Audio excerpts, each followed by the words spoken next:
সবার মাঝে বাঁচতে চায় ছোট্ট লোকমান। ক্যান্সারে হারিয়েছে দৃষ্টিশক্তি। যে বয়সে শিশুরা হাঁটে, হাসে আর রঙিন এই পৃথিবী দেখে বুঝতে শেখে, ঠিক সেই বয়সে অন্ধকারে ডুবে গেছে ছোট্ট শিশু লোকমান হাকিম। সে হারিয়ে ফেলেছে দুই চোখের দৃষ্টিশক্তি।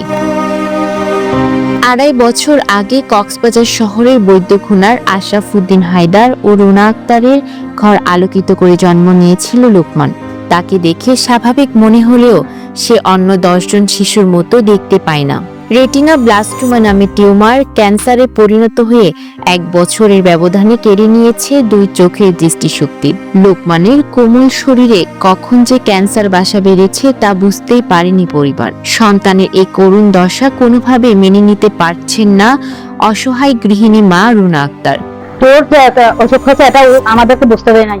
ও কান্না শুদ্ধ করে নাই, সবসময় খেলাধুলা করতো, সবার সাথে মিশত। আমরা যখন শিখেছে চোখ দুটো নষ্ট হয়ে গেছে, আমার কান্না করতে একটু চলে আসি। জানার পরে আমাদের এত কষ্ট, এত আসমান বেগে পড়ার অবস্থা। ও কষ্ট হলে মানে উপর করে সবসময় শুয়ে থাকে। আল্লাহ রহমতে ওরা বলতেছে তোমরা ট্রিটমেন্ট করো, টাকা খরচ করো, আল্লাহ রহমতে অনেক ভালো হয়ে যাবে। লোকমানকে এক মুহূর্তের জন্য হারাতে চায় না 12 বছরের একমাত্র বড় ভাই সাকিব। আমার থেকে অনেক খারাপ লাগতেছে। আমি চাই আমার ভাই ভালো হয়ে যাবে।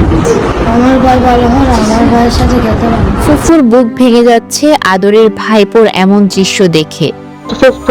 আমার দুঃখ আমার ভাইপো এখন অসুস্থ। আপনারা দেশের বাইরে আছেন, একটু ভালো করে আসছি। এই যেন পাহাড় সমান কষ্ট অফিস সহকারী অসহায় পিতার। একদিকে পরিবারের খরচ, অন্যদিকে সন্তানের চিকিৎসা। তবে চিকিৎসক দেখিয়েছেন আশার আলো।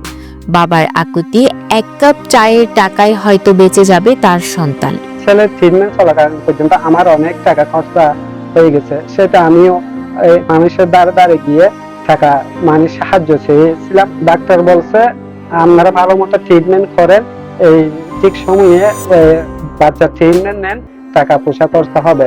এখন আমার আর্থিক অবস্থা খুবই খারাপ। ছেলের জন্য 1 কাপ চায়ের পরিমাণে ওনাকে সাহায্য সুবিধা করলে আমার ছেলে আল্লাহর রহমতে ট্রিটমেন্টটা পাবে। লোকমানের প্রথম দফা ক্যান্সার কেমো সম্পন্ন হয়েছে। প্রত্যাশা ব্যয়বহুল হলেও সকলের সহযোগিতায় বেঁচে যেতে পারে ছোট্ট লোকমান। তাসনিয়া স্নিগ্ধা, চিটাগং ট্রিবিউন।